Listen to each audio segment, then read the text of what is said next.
আমি সবাইকে সালাম দিচ্ছি, আপনারা সবাই উত্তর নেবেন। এখন একটু প্র্যাকটিস হয়ে যায়। আসসালামু আলাইকুম ওয়া রাহমাতুল্লাহি ওয়া বারাকাতুহু। অনেকে তো বলে নাই, তো প্র্যাকটিস হবে কিভাবে? আরো জোরে বলতে হবে। আসসালামু আলাইকুম ওয়া রাহমাতুল্লাহি ওয়া বারাকাতুহু। আপনারা আমাকে সালাম দিন। ওয়ালাইকুম আসসালাম ওয়া রাহমাতুল্লাহি ওয়া বারাকাতুহু। এই সালাম কোত্থেকে এসেছে? সালাম স্বয়ং আল্লাহ রাব্বুল আলামিন হযরত আদম আলাইহিস সালামকে শিক্ষা দিয়েছেন। হযরত আদম আলাইহিস সালামকে যখন আল্লাহ রাব্বুল আলামিন জান্নাতের মধ্যে তৈরি করলেন, হযরত আদমকে সৃষ্টি করার পরে ফেরেশতাদেরকে বললেন, হে ফেরেশতারা, তোমরা আমার আদমকে সিজদা করো। আল্লাহ রাব্বুল আলামিনের আদেশে সকল ফেরেশতারা আদমকে সিজদা করেছে। ফেরেশতারা যখন আদমকে সিজদা করলো, তখন আল্লাহ রাব্বুল আলামিন আবার আদমকে উপদেশ দিলেন, হে আদম, তুমি ফেরেশতাদেরকে সালাম দাও। সুবহানাল্লাহ। হযরত আদম আলাইহিস সালাম সালাম দিলেন, আসসালামু আলাইকুম। এর প্রতি উত্তরে ফেরেশতারা উত্তর দিল, ওয়া আলাইকুম আসসালাম ওয়া রাহমাতুল্লাহ।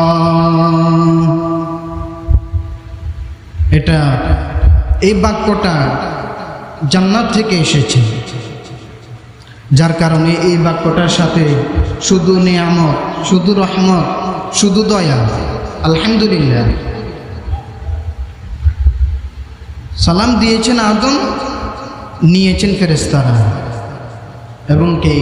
আল্লাহ রাব্বুল আলামিন শেষ নবীকে শিক্ষা দিয়েছেন, হে নবী, আপনিও সালাম দিন। আল্লাহ রাব্বুল আলামিন বলেন, وَإِذَا جَاءَكَ الَّذِينَ يُؤْمِنُونَ بِآيَاتِنَا فَقُلْ سَلَامٌ عَلَيْكُمْ كَتَبَ رَبُّكُمْ عَلَى نَفْسِهِ الرَّحْمَةَ। হে নবী, আপনার সাথে যখন আরেকজন মুমিনের দেখা হয়ে যাবে, ফাকুল সালাম, তখন আপনি সালাম দিন। সুবহানাল্লাহ। ডাইরেক্ট আল্লাহ রাব্বুল আলামিন আদেশ করেছে, নবী আপনি সালাম দিন, সালাম দিতে হবে। রাসূল সাল্লাল্লাহু আলাইহি ওয়াসাল্লাম বলেছেন, যে আগে আগে সালাম দিবে সে ব্যক্তি আল্লাহর তত নিকটে চলে যাবে। যারা আগে আগে সালাম দিবে তারা আল্লাহর অতি নিকটে চলে যাবে। সেই জন্য আমাদেরকেও আগে আগে সালাম দেওয়ার দরকার আছে না নাই? কিন্তু আমরা বসে থাকি সালাম নেয়ার জন্য। আমরা মনে করি সালাম যে পায় তার ক্রেডিট বেশি, তার পাওয়ার বেশি। সেই জন্য আমরা সালাম নেওয়ার জন্য বসে থাকি। বয়স যখন বাড়তে থাকে তখন মুরব্বী ভাব আসে, তখন আর কাউকে সালাম দিতে চায় না, আছে না নাই? যখন বয়স বাড়ে তখন নিজের ভিতরে মুরব্বী ভাব আসে, তখন আর কাউকে সালাম নেয়, সবসময় সালাম পাওয়ার জন্য। এর মধ্যে অনেক হুজুরেরাও আছে, যখন হুজুরেরা সালাম নিতে চায় না, মুরব্বী ভাব, আমি নিব, কেন দিব, এমন মানসিকতা আছে না নাই? কিন্তু সালাম নিলে যদি মান কমে যেত, সালাম দিলে যদি মান ইজ্জত কমে যেত, তাহলে নবীকে সালাম দিত? সবসময় বসে দেখতো সালাম পাওয়ার জন্য। অথচ রাসূল বারবার সালাম দিতেন, রাসূল বারবার সালাম দিতেন। একজনকে দেখেছে, একটু পর আবার দেখেছে, আবার সালাম। সুবহানাল্লাহ। সেই জন্য আমাদেরকেও সালামের প্র্যাকটিস করতে হবে। সালামের মাধ্যমে একজন অপরজনের মধ্যে মহব্বত বেড়ে যায়। এই সালামের মাধ্যমে আল্লাহর নৈকট্য অর্জন করা যায়।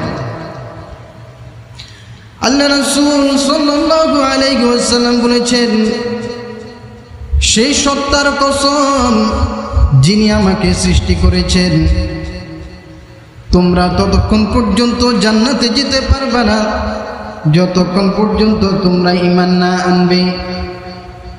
ঈমান যতক্ষণ পর্যন্ত ঈমান আনবে না ততক্ষণ পর্যন্ত তোমরা জান্নাতে যাবে না। আবার তোমরা ততক্ষণ পর্যন্ত মুমিন হতে পারবে না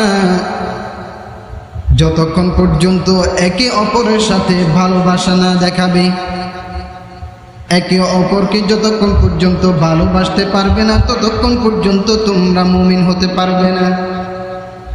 রাসূল সাল্লাল্লাহু আলাইহি ওয়াসাল্লাম পরবর্তী বাক্যে বললেন, হে আমার সাহাবারা, তোমাদেরকে কি আমি শিখিয়ে দিব নাকি? তোমাদেরকে একটি বাক্য শিখিয়ে দিব, যে বাক্যের মাধ্যমে তোমাদের মধ্যে ভালোবাসা বৃদ্ধি পাবে। সাহাবায়ে কেরাম বললেন, ইয়া রাসূলুল্লাহ, বিষয় শিখিয়ে দিবেন।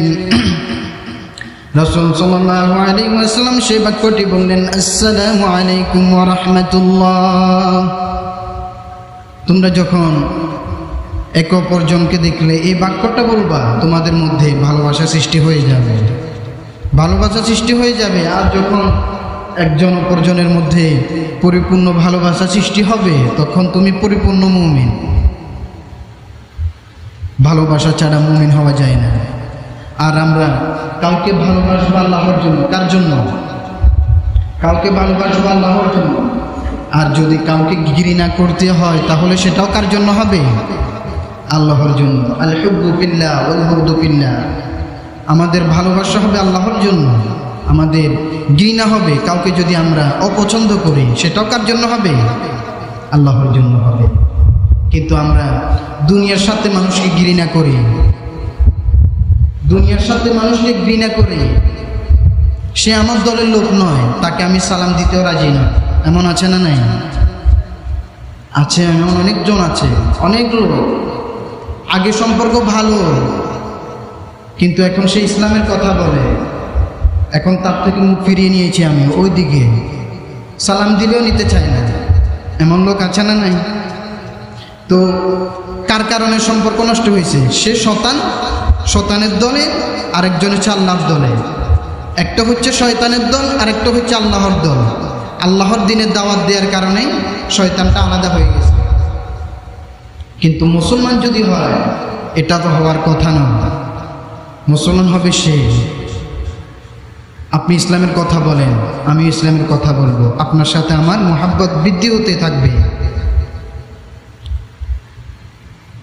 আমি যদি ইসলামের কথা বলি, ইসলামের কথা বললে আপনার যদি খারাপ লাগে তাহলে বুঝতে হবে যে কথা খারাপ লাগছে সেই কথাটাই আপনি শয়তানের দলে গিয়েছেন। যে কথাটার কারণে, যে কাজটা করার কারণে, যে কাজের বিরোধিতা করার কারণে আপনার মনে কষ্ট গিয়েছে, ইসলাম মতো ফয়সালা দেওয়ার কারণে আপনার মনে কষ্ট গিয়েছে, বুঝতে হবে ওই কাজটা আপনি ইসলামের মত অনুযায়ী করেন না, ওই কাজটা হয়ে গেছে শয়তানের মত অনুযায়ী। সেজন্য শয়তানের মত অনুযায়ী কোনো কাজ করা যাবে না। ইসলাম কোরআন সুন্নাহর আলোকে আমাদেরকে কাজ করতে হবে, কোরআন সুন্নাহর আলোকে কাজ করতে হবে, এবং একজন মুমিনের সাথে আরেকজন মুমিনের সম্পর্ক বাড়াতে হবে।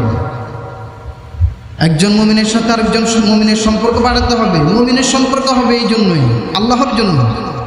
ভালোবাসবো আল্লাহর জন্য, ঘৃণা করবো আল্লাহর জন্য। এই কথাটা মাথার ভিতরে যতক্ষণ আমরা সেট করতে পারবো না ততক্ষণ পরিপূর্ণ মুমিন হওয়া যাবে না। দুনিয়াবি স্বার্থে মানুষকে ঘৃণা করি আমরা, দুনিয়াবি স্বার্থে কোনো কিচ্ছু নেই। তো রাসূল সাল্লাল্লাহু আলাইহি ওয়াসাল্লাম বলেছে, তোমরা যদি একজন অপরের জনের সাথে মহব্বত সৃষ্টি করতে পারো তাহলে তোমরা জান্নাতে যেতে পারবে। আর যদি একে অপরজনের সাথে সম্পর্ক, ভালোবাসা না আদান প্রদান করতে পারো ততক্ষণ তোমরা ইমানদার হতে পারবে না। আর ইমানদার না হতে পারলে তুমি জান্নাতে যেতে পারবে না।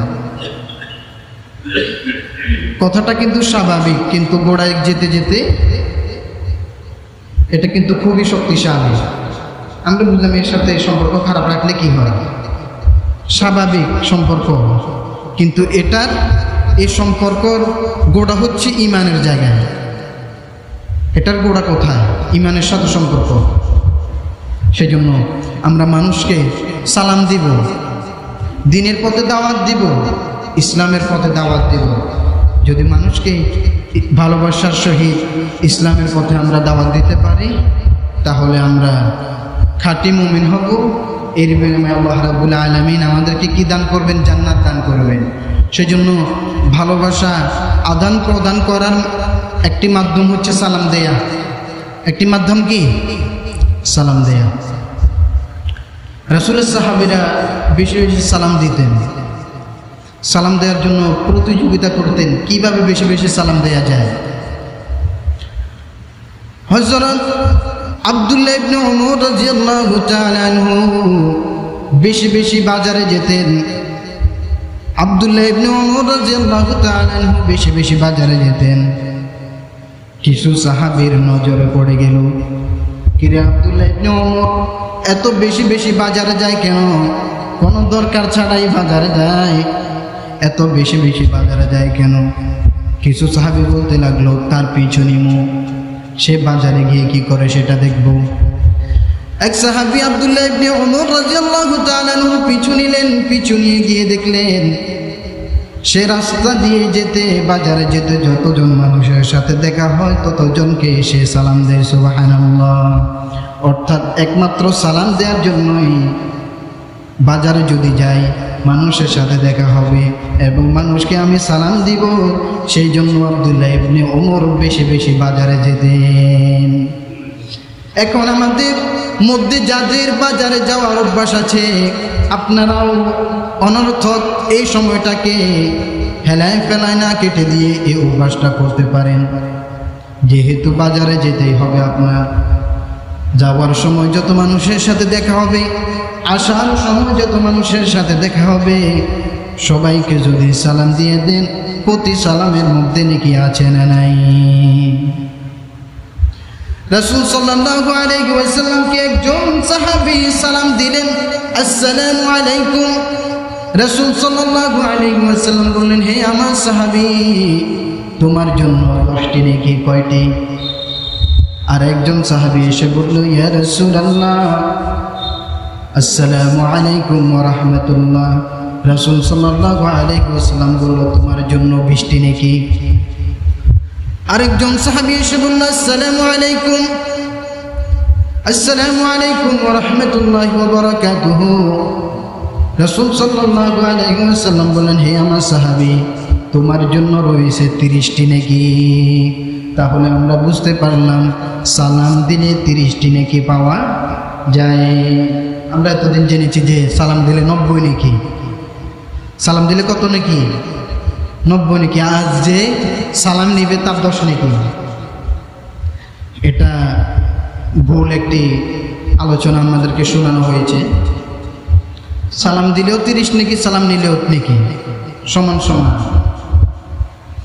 সেজন্য সালাম দিতে হবে, দিতে হবে, সালাম দেওয়ার অভ্যাস করতে হবে, সালাম নেওয়ার অভ্যাস করতে হবে। আর রাসূল সাল্লাল্লাহু আলাইহি ওয়াসাল্লাম বলেছেন, তোমরা যার জন্য শান্তি চাও তাকে বেশি বেশি সালাম দাও। তুমি আরেকজনের শান্তি চাও, তাকে দেখলে সালাম দাও। সালামের মাধ্যমে আমরা বলি, আসসালামু আলাইকুম, তোমার উপর শান্তি বর্ষিত হোক, আল্লাহ রহম করুক, ওয়া রাহমাতুল্লাহ, নাকি?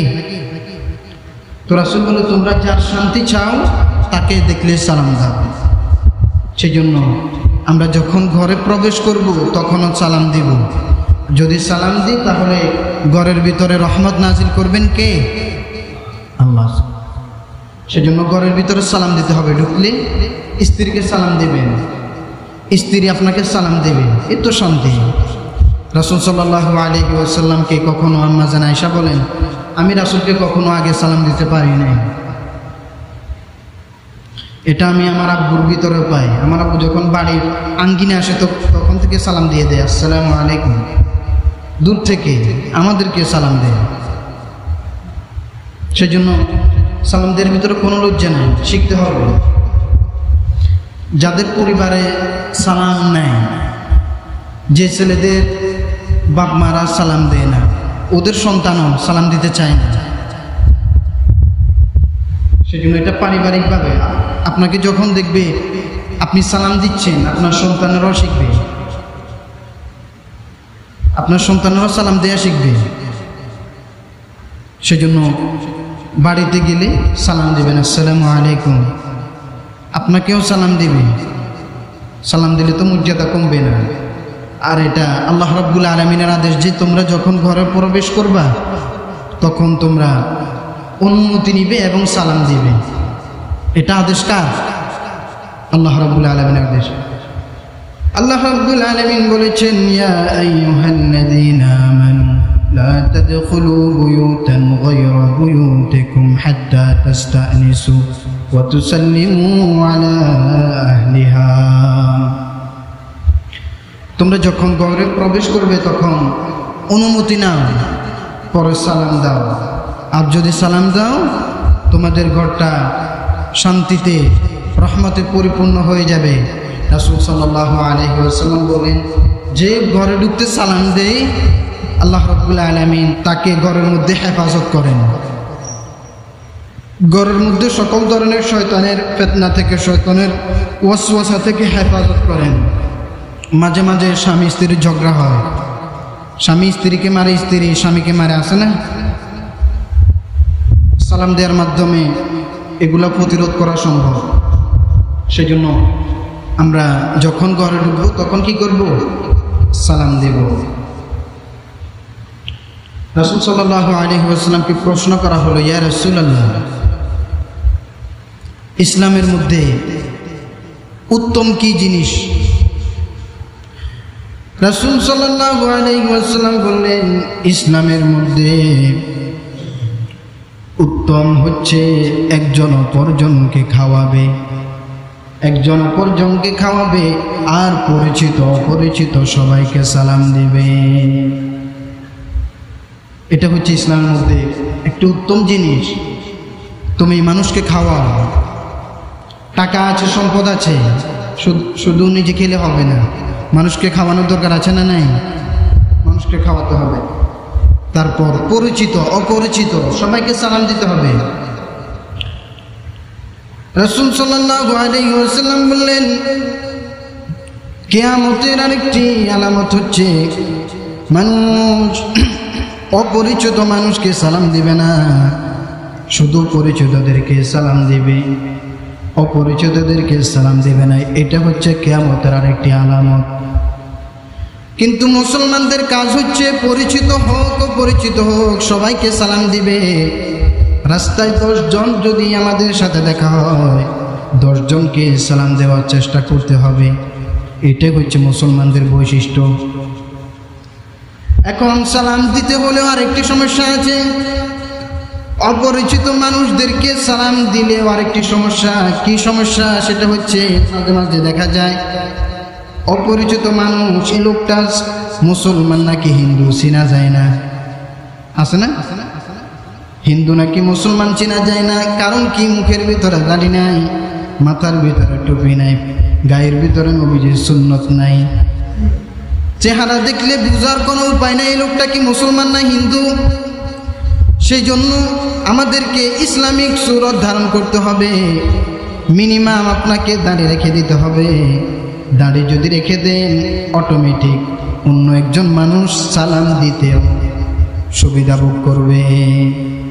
আমি কয়েকজনকে সালাম দিলাম, আমরা তো অপরিচিত মানুষকেও সালাম দিই, তো সে আমাকে নমস্কার বলে, আমি বললাম সালাম, সে আমাকে বলতেছে নমস্কার, বুঝলাম সে হিন্দু।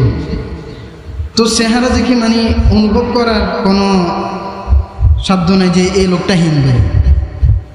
মুসলমান, আমাদের দেশে তো কিছু হিন্দু আছে, তো হিন্দু মুসলমানের ভিতরে পার্থক্য করতে আমরা এখনো পারি নাই। কারণ আমরা সকল মুসলমান যদি নবীজির সুন্নত মোতাবেক চলতাম তাহলে এটা সহজে পার্থক্য করা যেত। কারণ মুসলমানদের মুখের ভিতরে দাড়ি থাকবে। আপনি হয়তো টুপি না লাগাতে পারেন, টুপি লাগানো তো সুন্নাত নাকি? পাঞ্জাবি গায়ে দিয়ে সুন্নাত, আপনি গায়ে দিতে পারেন, গায়ে দিলে ভালো, না গায়ে দিলে তো গুনাহ নাই। কিন্তু দাড়ি না রাখলে গুনাহ আছে না নাই? গুনাহ আছে।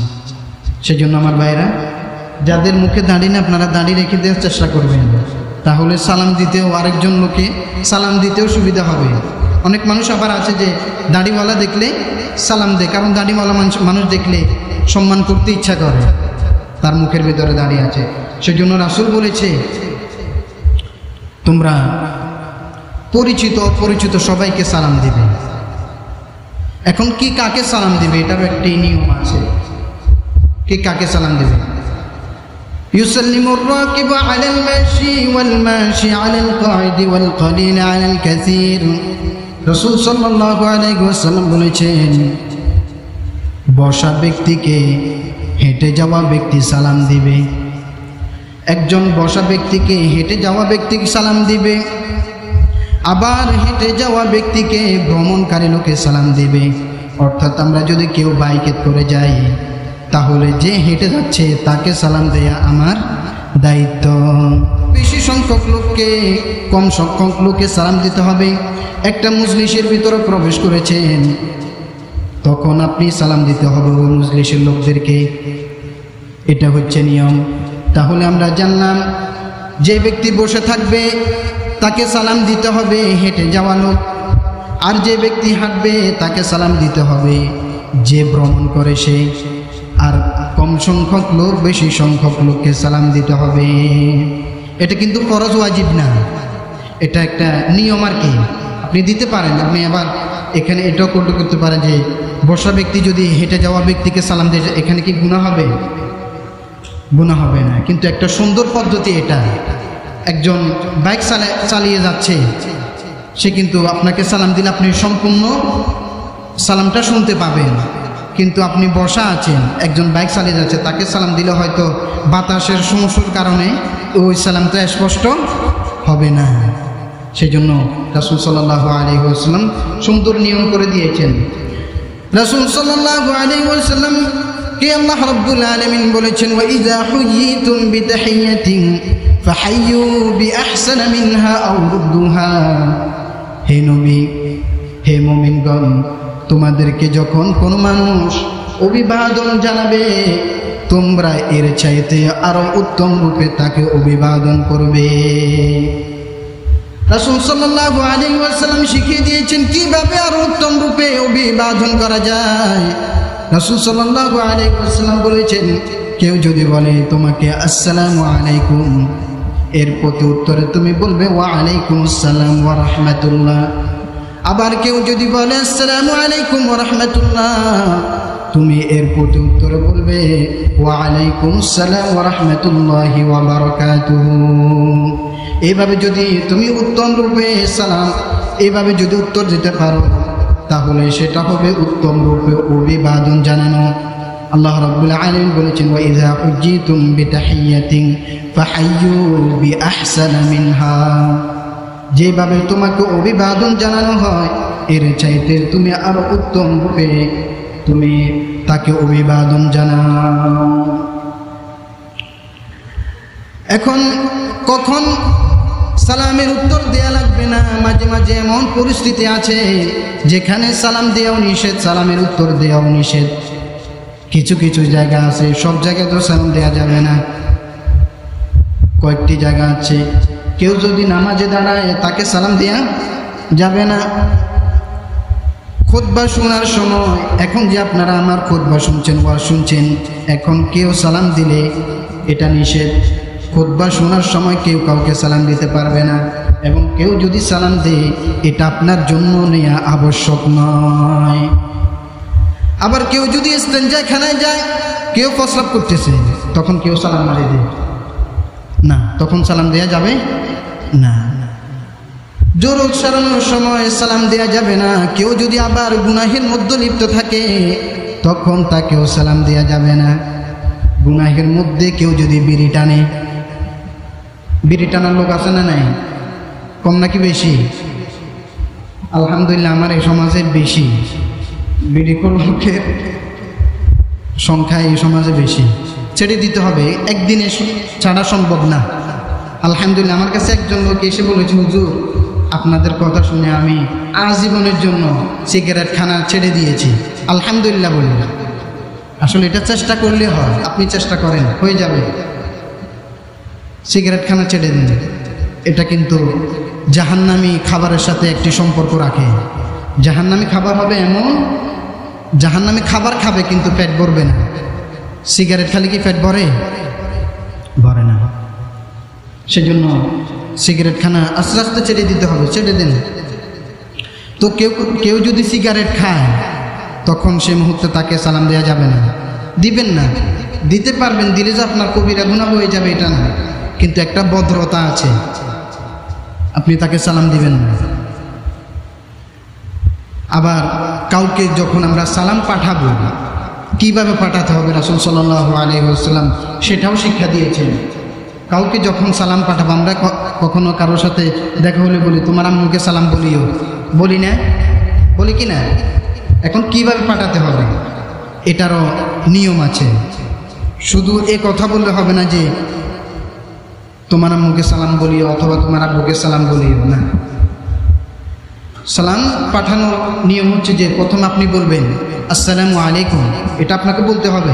তারপর বললে এই সালামটা তোমার আম্মুর কাছে পাঠিয়ে দিবে, সালামটা তোমার আম্মুর কাছে পাঠিয়ে দিবে। যে উত্তর নিবে, সালামের উত্তর নিবে, সে কিভাবে বলবে?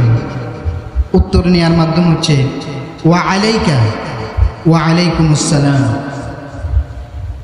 যার মাধ্যমে সালাম পাঠিয়েছে সে যদি তাকে দেয়, সে উত্তর কিভাবে নিবে? নেয়ার মাধ্যম হচ্ছে ওয়া আলাইকা, অর্থাৎ আগে তোমার উপরে শান্তি বর্ষিত হোক, ওয়া আলাইকুমুস সালাম, তারপর যে পাঠিয়েছে তার উপর শান্তি বর্ষিত হোক। এভাবে সালাম আদান প্রদান করতে হবে। তারপরে আমরা মুসাফা করি। মুসাফা করার সময় মাঝে মাঝে আমরা কেউ 2 হাত দিয়ে করি, কেউ 1 হাত দিয়ে করি। এখানে 2টা হাদিস রয়েছে, 1 হাত দিয়ে করার হাদিসও আছে, 2 হাত দিয়ে করার হাদিসও আছে। যদিও আমাদের এখানে এটা নিয়ে কোনো সমস্যা নাই, কিন্তু শহরের দিকে এগুলো নিয়ে একটু সমস্যা আছে। কেউ যদি 2 হাত দিয়ে মুসাফা করে হয়তো 1 হাত সরিয়ে দেয়, অথবা কেউ যদি 1 হাত দিয়ে মুসাফা করে এটাকে মাইন্ড করে। এখন এই মুসাফা করার 2টা হাদিস আছে। আমাদের হানাফি মাযহাবের অনুসারে 2 হাত দিয়ে মুসাফা করা হচ্ছে সুন্নাত, 2 হাত দিয়ে।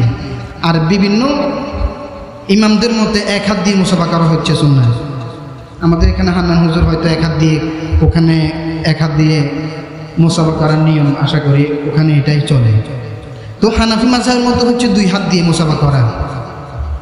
রাসূল সাল্লাল্লাহু আলাইহি ওয়াসাল্লাম বলেছে একে অপরের সাথে যখন দেখা হবে তখন তোমরা যদি মুসাফা করো তাহলে আল্লাহ রাব্বুল আলামিন তোমাদের গুনাহগুলোকে জড়িয়ে দিবেন। আমাদের গুনাহ হয় না? গুনাহ হয়। গুনাহ হচ্ছে এই মুসাফা করার মাধ্যমে যে গুনাহগুলো জড়িয়ে দেওয়ার কথা বলা হয়েছে, এগুলো হচ্ছে সগীরা গুনাহ। কি গুনাহ? সগীরা গুনাহ। একটা কথা খেয়াল রাখবেন, সগীরা গুনাহ বিভিন্ন আমলের দ্বারা মাফ হয়ে যায়, আল্লাহ রাব্বুল আলামিন হয়তো মাফ করবেন। কিন্তু কবিরা গুনাহ, আমরা অনেকে হেলায় খেলায় কবিরা গুনাহ করি। কবিরা গুনাহ কিন্তু কোনো আমলের দ্বারা মাফ হবে না তাওবা করা ছাড়া। কবিরা গুনাহ যদি মাফ করতে হয় তাহলে আপনাকে তাওবা করতে হবে। আর একটি কবিরা গুনাহ একজন মানুষকে জাহান্নামে নেওয়ার জন্য যথেষ্ট। কথা বুঝেন? একটি কবিরা গুনাহ একজন মানুষকে জাহান্নামে নিয়ে যেতে পারে। সেজন্য আমরা মুসাফা করব। মুসাফার মাধ্যমে কি হয়ে যায়? গুনাহ জড়ে যায়, সগীরা গুনাহগুলো জড়ে যায়।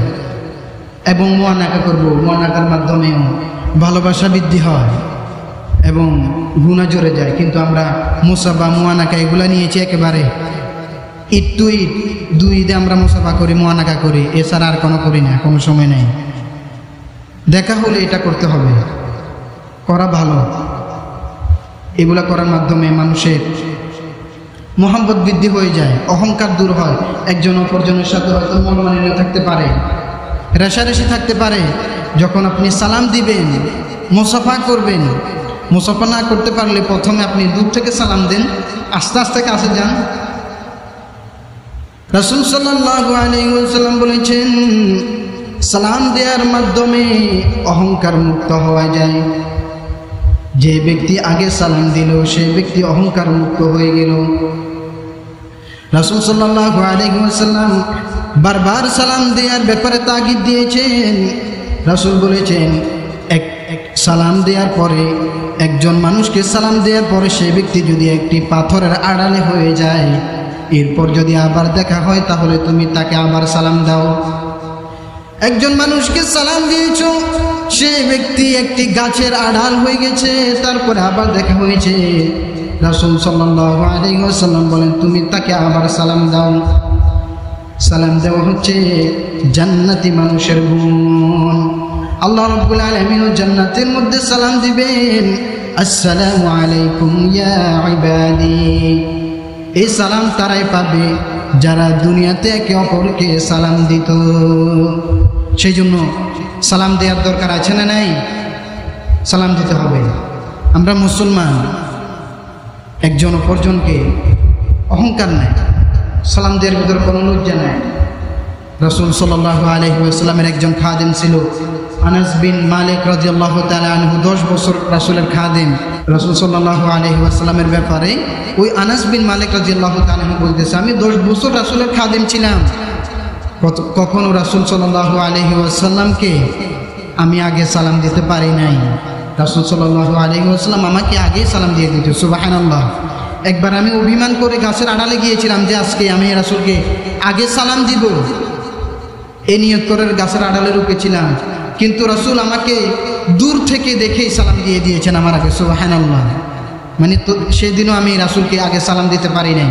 সেজন্য সালাম দেওয়ার মধ্যে আমরা কোনো হীনমন্যতায় ভুগবো না, এটার ভিতর কোনো শরম নাই। মুখ খুলে সবাইকে সালাম দিব।